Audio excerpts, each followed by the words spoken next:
May I come in please? হুম।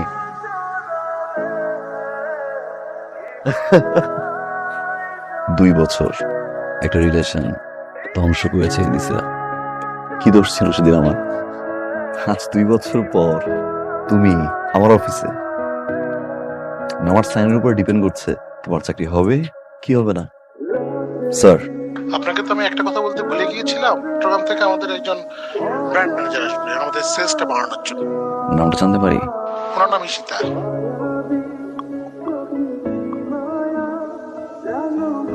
কি জানি বলছিলেন? এই অফিসে কাজ করার মতো কোনো যোগ্যতা আমার নেই। এই অফিসে কি থাকবে? ইশতা ম্যাডাম। ম্যাডাম, সরি, আসলে আমার এই কথাগুলো বলা ঠিক হয় না, কিন্তু ওদের একটা সম্পর্ক ছিল। I am so sorry. কি ভাবছো এই কথাগুলো বলবো? You are wrong. আমার চাকরি খাওয়া তুমি। May I come in sir?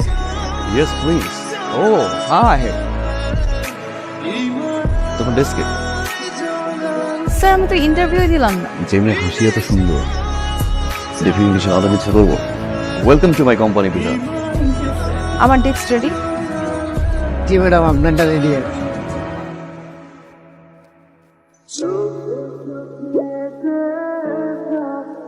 আপনারা সবাই জানেন যে আমাদের এই মুড়িটা সুস্বাদু, ভালো, কিন্তু কোনোভাবেই এটা সেল হয়। আপনাদের সাথে বহুবার বসতে আপনারা কোনো সৎ পরামর্শ আমাকে দিতে পারেন। আমার একটা ছোট্ট কথা বলার আছে। জি বলেন। মানে এমন একজন মানুষ আছে ইন্টারভিউ ভালোভাবে না নিয়ে জাস্ট তার হাসি দেখে তাকে সিলেক্ট করে ফেলে। ইন্টারভিউ দিয়ে তাকে সিলেক্ট করতে হবে, তাহলেই আমরা সেলিং বাড়াতে পারবো। এই কোম্পানিতে কার এত বড় সাহস যে এই কাজ করে? মিস্টার ফাহিদ। আপনার সমস্যাটা কোথায়? হ্যাঁ, এটা কি অফিস না না নাকি আড্ডা খেলার জায়গা? হ্যাঁ, আপনি যে কাজটা করেছেন সেইটা ওদের এই কোম্পানিতে কেউ করতে পারেন। মানে আমি কি করলাম?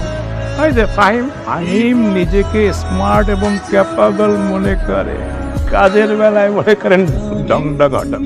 এটা আপনি একদম ঠিক জায়গায় ধরেছেন কিন্তু। আরেকটা জিনিস খুব জানতে ইচ্ছে করছে, আপনার ম্যারিড হয়েছে? আমি এখন বিয়ে করিনি। আমিও বিয়ে করিনি, মানে করেছি একটা, সে তো না করার মতো। আপনি এখন যেতে পারেন। ঈশিতা, নতুন প্ল্যানে কি খবর? আমাদের কোম্পানি এবং আমাদের প্রত্যেকটা কোম্পানি মুড়ি কিন্তু মেশিনের মাধ্যমে ভাজে। এই কারণে প্রত্যেকটা কোম্পানি মুড়ি টেস্ট কিন্তু একই রকম। সবাই যেহেতু মেশিনের মাধ্যমে মুড়ি ভাজে, হাতে ভাজা মুড়ি যেটাকে বলে, সেভাবে যদি আমরা মুড়িটা বানাতে পারি, আমার মনে হয় তারা অনেক বেশি পছন্দ করবে। হাতে যারা মুড়ি ভাজে এরকম একটা বড় টিমের সাথে আমি কথা বলেছি এবং অনেক সুইট হয়েছে। চালটা দিয়ে কিছু দেবো স্যার, খাবেন? ধরো আমার সামনেই কথা বলো। এই তুই ফোন ধরস না কেন? যা, কোন মাইয়ের লগে আসছ? যা যা। এই আমি কার সাথে আছি শুনতে চাই? তুই ওকে বাচ্চার মতো একসাথে মাইয়া নিয়ে লাড়াচাড়া করতেছস? কি রে বাচ্চা, কি বাচ্চা, কি লম্পট, দুশ্চরিত্র, বেহায়া, বেত্তমিজ, বেশরম।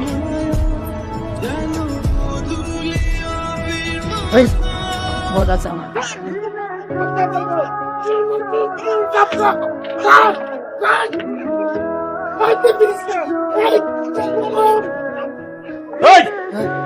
তুই এরকম করে অসভ্যের মতো তাকায় আসছিস কি জন্য? বরং চা মারছিলেন তো, তাই একটু থমকে গেছিলাম। সরি। আর এক সেকেন্ড এখানে দাঁড়াস, তোরে পাড়ায় মারে ফেলবো। ঈশিতা রহমান আমাদেরকে যে প্ল্যানটা করে দিয়েছিল, সেই প্ল্যানটা আমরা মার্কেটে সফলভাবে এক্সিকিউট করতে পেরেছি। এবং যে এমপ্লয়ি ভালো কাজ করবে তাকে মোটিভেট করা। Thank you so much. সবাই আমাকে সাপোর্ট করেছে, সবাই, আমাদের ফাহিম ছাড়া। ওনাকে তো বললাম যে আপনাকে প্রপারলি সাপোর্ট। সারাক্ষণ ওই একটা আইপ্যাড নিয়ে গুতুর গুতুর গুতুর গুতুর করে, আর অন্য তোমাকে কোনো কথা বলেন, এক দৃষ্টিতে একদিকে তাকিয়ে থাকে। এর থেকে অনেক ভালো ভালো কোয়ালিফাইড মানুষ আছে যারা আমাদের অফিসের জন্য আসলে উপকারী। থাকবেন? তোমাকে দেখলে মনে হয় যে আমি সবাই চা খাই। ঈশিতা ম্যাডামের জন্য চা নিয়ে যাচ্ছি, তো মনে করলাম আপনি ওরকম যদি খান তাই আর কি। বিট্টু, আমার নাম্বার কি তোমার বোর কাছে দিচ্ছে? স্যার, আমার বউকে আপনার ফোন দিছিল। আমি বিয়ে করেছি এক ডাইনি রে। সারাটা দিন আমার সন্দেহ করে, আমার নাকি মেয়ের নেশা। আপনাকে একটা রিকোয়েস্ট করতেছি স্যার, আপনারা যদি আবার ফোন দেয়, আমি কোনো মেয়ে নিয়ে থাকি না, আমি সব সময় কাজের মধ্যে থাকি। বলবো, কিন্তু একটা শর্ত আছে। তো থ্যাংক ইউ স্যার। স্যার আসসালামু আলাইকুম। ম্যাডাম আপনার কি স্যার খাওয়াই লাগবে? চা আমি কেন আনতে বলেছি? দেখার জন্য নাকি? সাধারণ মানুষ তো চাটা কি মজা আছে? একদম হুবহু এরকম একটা চা বানিয়ে দিস। চল। ঠিক আছে ম্যাডাম। যেন ভাত এতদিন খাইছি দুধ চা, আজকে খাওয়ালাম স্যাপ চা। আপনার মুড়ি ভাজা অত্যন্ত চমৎকার হচ্ছে, ওটা পোড়াই ফেলতে হবে। এইটা কি কোন আপনি? হ্যাঁ, মুড়ি পুরাই দিমু? আমার এত বিশ্বাস করে ছাড়ে এই যে মুড়ি ভাজনের লেগে রাখছে, আমি এই বিশ্বাসের অমর্যাদা করতে পারুম না। কে মুড়ি একটু পুড়তেই পারে, পুড়তে পারে না? আমি সেদিক সেদিক যাবো না? হ্যাঁ, না মুড়ি পুরালাম। এই লটের সব মুড়ি পোড়া পোড়া দিতে দিতে বানাইতে হবে। আসি।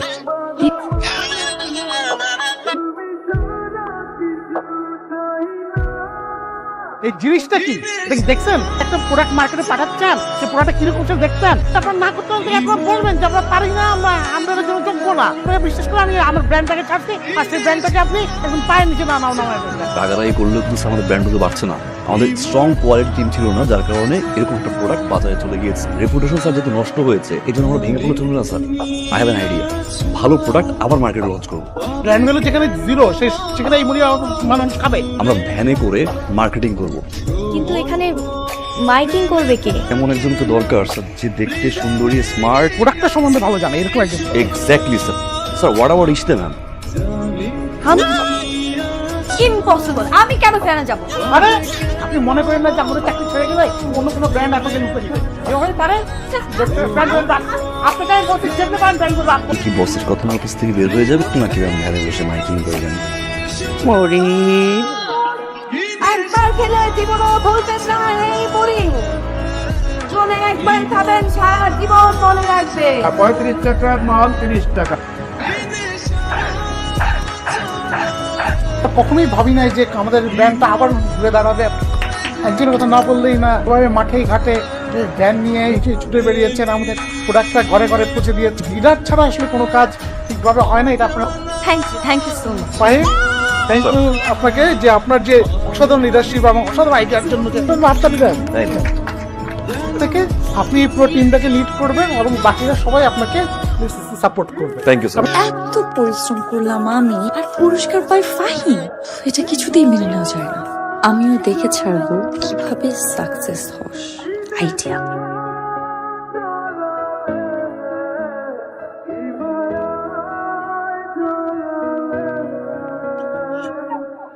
আপনারা দুজনই স্মার্ট, কিন্তু কোনো এক কারণে আপনাদের সাথে আমাদের সিঙ্ক করছে না। একবার একটা ঝামেলা আপনি পাকাচ্ছেন, আবার একটা ঝামেলা আপনি পাকাচ্ছেন।